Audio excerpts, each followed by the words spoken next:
Na verdade, eu proponho uma coisa mais interativa. Eu acho que a Valerie já fez um belo apanhado, ela já percorreu.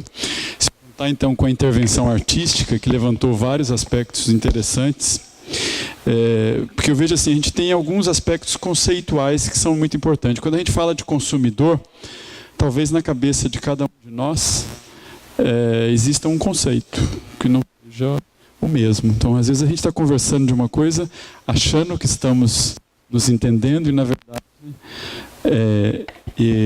esse microfone acho que está fazendo um pouco de ruído, não está? Precisa falar no microfone? Ou vocês me ouvem?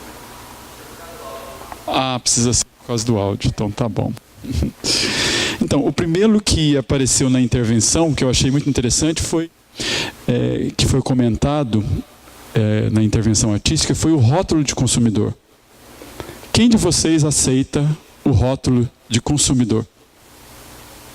Você se aceita como uma consumidora?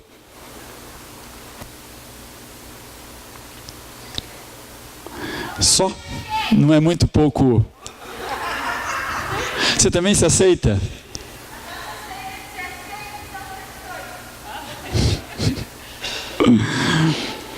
Eu não sei, eu acho que é pouco para a gente, não? Acho que a gente é um pouco mais do que simplesmente um objeto de um sistema, porque consumidor se implica que a gente se colocou numa posição de que alguém vai estar produzindo e nós temos que consumir aquilo que está sendo produzido. E não vamos determinar no sistema o que a gente precisa que seja produzido para nos atender. Né? Então essa é uma coisa que, né, produtor, consumidor, é uma relação meio... Será que o que se produz hoje é o que nós desejamos e precisamos e queremos? Ou estamos tendo que nos adaptar realmente na posição de consumidor, de consumir o que está sendo produzido e nos está sendo vendido, né, de uma forma, vendido que eu digo assim, todo bem embalado, né? Vem todo bem embalado, né? Às vezes embalado ecologicamente, né?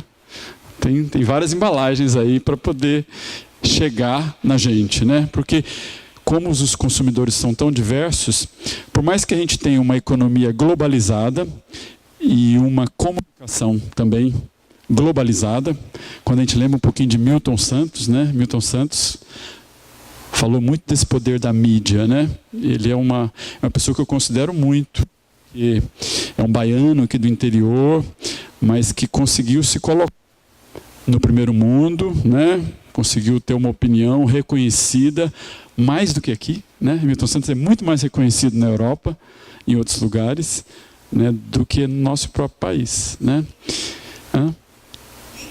E em Ilhéus. Foi aqui, né? Isso. Exato. Então ele tem uma importância muito grande para a gente e ele traz essa reflexão, né, de que a gente tem hoje uma comunicação violenta, agressiva, que utiliza de meios que a gente nem imagina para nos convencer de que nós somos consumidores e que nós precisamos daquilo que está ali, né? Então, acho que a primeira reflexão que eu gostaria de colocar é com relação a isso, porque daí a palavra responsável vem depois, né? Que é um dos temas aqui, consumidor responsável. Mas será que dá para ser um consumidor responsável? Nessa perspectiva que eu estou colocando, o que vocês acham?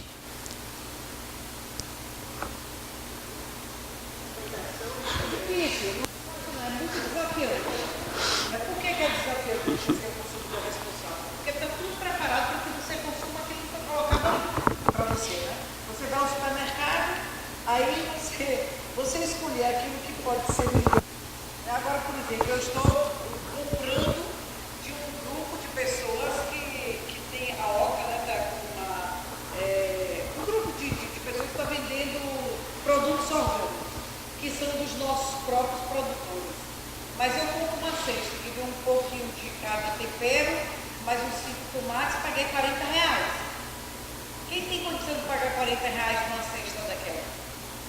Né? E aí você diz fato é necessário para o nosso organismo. Então a gente conta ainda com a ignorância nossa do que é que nós devemos consumir para alimentar, por exemplo. E também somos induzidos a comprar diariamente uma nova roupa. É difícil você encontrar, por exemplo, uma roupa que tem 20 anos como essa roupa. As pessoas querem trocar de roupa todo dia. Interessante isso, da roupa. Isso nos remete a um outro aspecto importante dos produtos, que é o ciclo de vida, né? É um tema que eu gosto muito, assim, me apaixonei porque descobri, assim, fui muito surpreendido. Para mim, os temas que me surpreendem, né, que a lógica normal, né, me levaria a uma outra conclusão, isso para mim é sempre interessante.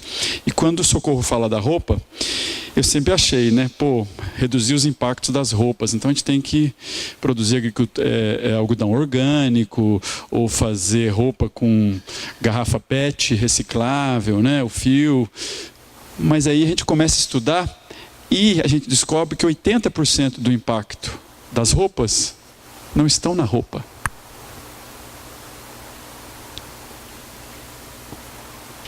Está no uso da roupa, que é quando a gente usa e põe para lavar. Então é ali que a gente usa produto químico, água. Então uma roupa durar muito nesse aspecto não resolve. Se você não for uma pessoa consciente na hora de lavar, usar produtos que não são biodegradáveis ou que tem uma série de produtos, ou usar máquinas que gastam muita água ou não ter uma economia, no final da vida, o impacto ambiental da sua roupa, mesmo que ela seja feita, dure muito e toda, ela vai ter um impacto grande. Então, porque 80% do impacto não está na roupa. Isso a gente só percebe quando você analisa os impactos de uma forma um pouco mais detalhada, que você mesura isso ao longo do ciclo de vida do produto. E aí, para falar para vocês um pouquinho do ciclo de vida, é o que a gente chama de berço ao túmulo, que é de onde o produto nasce, que Valérie tocou muito bem lá, nas extrações de recursos naturais, né? Para fazer a roupa a gente precisa primeiro construir o trator, porque hoje as roupas são feitas de algodão, que precisam grandes plantações. Então, a gente precisa produzir adubo, a gente precisa extrair recursos naturais, a gente precisa de trabalho, né, humano, para produzir o algodão, para depois processá-lo, né? Então, também, desses 20% que sobrou, uma grande parte, uns 15%, está na agricultura. Então, na verdade, a produção da roupa mesmo não é muito impactante, do ponto de vista da maioria das categorias, que foi aquela haste que ela mostrou. Isso também muda muito. Às vezes um produto impacta muito na perda da biodiversidade, mas não impacta na emissão de gases de estufa. Então também essa questão do que é ecológico, o que não é ecológico, é muito complexo, porque na maioria das vezes é isso. É bom numa coisa, mas não é bom em outra, né? Os biocombustíveis, que todo mundo defende, e que é um dos temas que eu me dediquei uma parte da minha vida boa, né? Biodiesel, que todo mundo fala, que inclusive faz parte da nossa matriz energética hoje, né? 7% do nosso diesel é feito de biodiesel, e desses 7%, uns 5% vem da soja, que é o óleo de soja, que é a base do nosso programa de biodiesel. A soja é produzida aqui no interior da Bahia. Eu fui visitar uma plantação de soja nessas regiões, né? E a gente toma um susto. São 8 colhedeiras, uma do lado da outra, colhendo ao mesmo tempo. Atrás já vem os tratores plantando outra cultura. Então, assim, do ponto de vista de biodiversidade, que a gente falou, toda aquela região do Cerrado foi transformada num grande deserto verde, que a gente fala, né? Porque a biodiversidade, quando você planta uma planta só e usa produtos para manter aquela planta como prioritária, né? Que ela possa crescer sem ser incomodada por insetos e por outras plantas, né? Você defende ela, como se chama, defensivos agrícolas. Você defende ela das outras plantas, dos outros insetos e às vezes até do ser humano, né? Então, os defensivos agrícolas, como são chamados, por outro lado, chamam também de agrotóxicos, é uma outra versão, né? Então, existe a indústria que produz, e isso chama de defensivo agrícola. Os que defendem a agricultura orgânica chamam de agrotóxico, né? Então, tudo isso é um combustível renovável, chamado de combustível verde. Lá, então, quando a gente pega a primeira parte do ciclo de vida dele, então a gente consome biodiesel. Eu mesmo, no início, né, 100% de biodiesel, que super legal, tal, no carro. Não sabe, mal sabia eu que lá no início do negócio está destruindo o cerrado, está destruindo tudo, né? Então tudo isso é muito complexo, gente. A gente ter consumo responsável, e cada vez que a gente vai tomando mais consciência, vai ficando mais complicado. Entende? Fica mais difícil ser responsável. Porque a gente começa a entender que não é tão simples as coisas. A gente está num mundo muito complexo, cheio de inter-relações globais, né? A gente está numa economia global. Então, o que a gente está fazendo aqui, às vezes tem conexões, né? Por exemplo, né? A questão do Porto Sul, que foi um grande tema, né? Porto Sul e ferrovia é um grande tema da nossa região, né? Mas esses projetos estão ligados ao nosso modelo de consumo. É porque o mundo precisa de ferro, né? De coisas com ferro, carro, né, Valéria? Carros que pesam tonelada de ferro.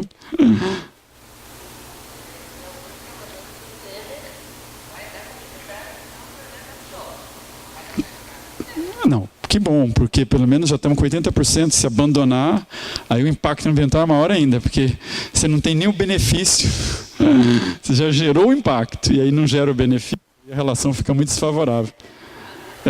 Na verdade, os maiores problemas do Brasil não são os projetos que foram concluídos, são os que não foram concluídos. Esses são os piores para o ambiente, né? E nós temos muitos parados. Por exemplo, transposição do São Francisco.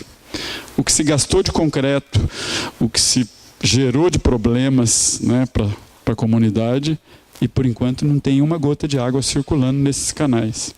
E sem água, um canal de cimento logo entra em colapso, porque trinca sem água. Então, a gente tem muitos problemas, né, nesse aspecto para ser.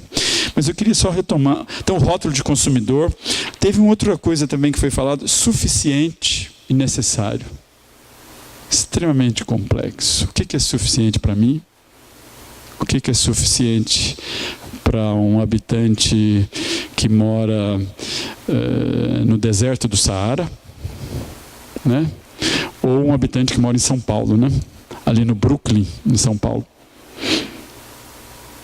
É muito diferente, né? É muito subjetivo essa questão do que é suficiente, do que é necessário, né? De repente, para mim, eu acho que é necessário ter um carro, né? Então, talvez esse não seja o parâmetro que a gente tenha que tomar como base. Eu acho que existem coisas reais, né? Que são limites. Então, a primeira coisa que eu acho que a gente precisa trabalhar é uma educação mais profunda, né? De nós, especialmente iniciando na infância, que a criança está muito sensível. Tudo isso que a gente está aqui com dificuldade de entender, ela nasce sabendo, né? Que tem limites, né? Com o tempo é que a nossa cultura vai meio que embotando essa capacidade dela de perceber, né, limites no ambiente, aos quais... E a nossa sociedade também cria ambientes artificiais, né, que nos protege, mas ao mesmo tempo também nos tira a sensibilidade de perceber esses limites, né? Então, os limites planetários foi um conceito fabuloso, né? Foi Rockstrom, que é o chefe, e um grupo de pessoas, muitos cientistas, sensíveis, que começaram... Bom, a gente precisa mostrar, né, que a gente está indo além de determinados limites, né? Então tem os limites planetários, mas a gente tem limites regionais também, entendeu? Por exemplo, será que faz É cabível uma cidade do tamanho de São Paulo? Alguém já voou? Saiu de São Paulo, voou por cima e viu aquilo? Aquilo é uma coisa assim factível? A gente acaba aceitando, né, como uma coisa normal. Mas você andar 10, 15 minutos de avião por cima de prédios, embaixo, tudo tapado, a água não penetra mais, não tem mais árvores nem animais, né? Prédios, quando muito legal, com redes de esgoto bem feitas, mas nem sempre, né? Que levam os nossos dejetos para um local para ser tratados de forma centralizada. Às vezes tem que bombear, gastar muita energia para levar isso, porque tem desníveis, né? Então, todas essas grandes cidades são coisas completamente absurdas, que não poderiam, jamais a gente pode falar em desenvolvimento sustentável numa cidade como São Paulo. Um conceito que é vazio, né? E eu cada vez mais acredito menos nesse conceito. Eu não sei nem se ele colaborou muito com a gente. Teve uma pessoa que visitou a gente aqui recentemente, chamada John Croft. Ele trabalhou muito tempo com os aborígenes na Austrália. E ele, no começo da nossa conversa, né, é uma pessoa também que tem uma história longa nessa questão da sustentabilidade. E aí ele falou, não dá mais, esse conceito já era. Não é mais possível a gente pensar em desenvolvimento sustentável. A gente tem que pensar em desenvolvimento regenerativo.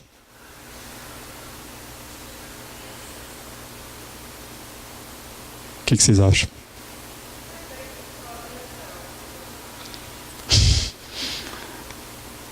Então a gente talvez tenha que pensar em consumo regenerativo.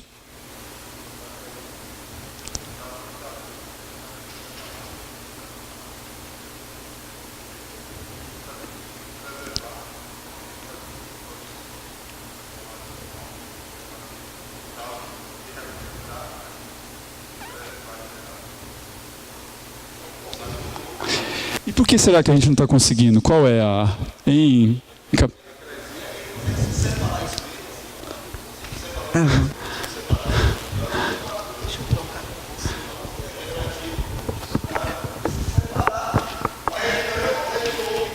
Mas o que... É o que é sustentável para você?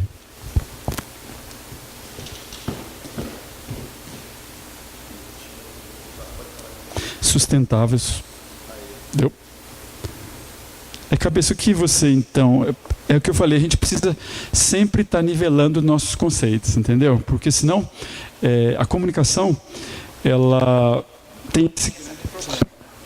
Olha, com palavras. Palavras carregam conceitos. Conceitos, cada um tem uma história que desenvolveu o conceito. Então, quando a gente está conversando... Ô Zé, acho que esse aqui... Deixa eu ver enquanto isso aí, porque esse aqui dá... Talvez o sustentável para a cabeça seja diferente do sustentável para mim. E que talvez seja diferente para cada um de nós, né? Então, muitas vezes, esse é o... Eu queria ouvir um pouquinho mais do seu sustentável. Porque você falou que ele... É porque geralmente tem palavras que a gente acha que a gente sabe que não é o conceito dela plenamente assim, né? Aí tem muitas palavras que são tão óbvias e que às vezes eu vou pro dicionário mesmo assim, falar assim, não, será que eu sei mesmo o que é isso? Sabe? Aí eu me quero, assim, porque sustentável para mim parece ser uma coisa tão óbvia que até é bobo falar um conceito para mim do que, sabe, você entende o que eu estou falando? Eu falo assim que, para mim, sustentável é algo que, através de uma cadeia natural, sabe, tenha vida longa, pronto, um conceito mais óbvio, assim, vamos dizer assim, sabe? Porque a gente pode entrar em questões mais teóricas, de estudiosos e tudo mais, mas em questão popular mesmo da palavra, vamos falar assim, sabe? É para mim algo mais orgânico que através de uma cadeia mesmo natural, a ordem das coisas de forma natural, ela se sustente, sabe? Mas enfim, sei lá, é tão complexo isso para mim falar de uma coisa que para mim é tão comum, tão natural, que chega até a ser difícil dizer o que é, sabe? Você entende o que eu estou falando? É tão Tem duas palavras com a mesma origem e que são bem diferentes. Sustentado e sustentável.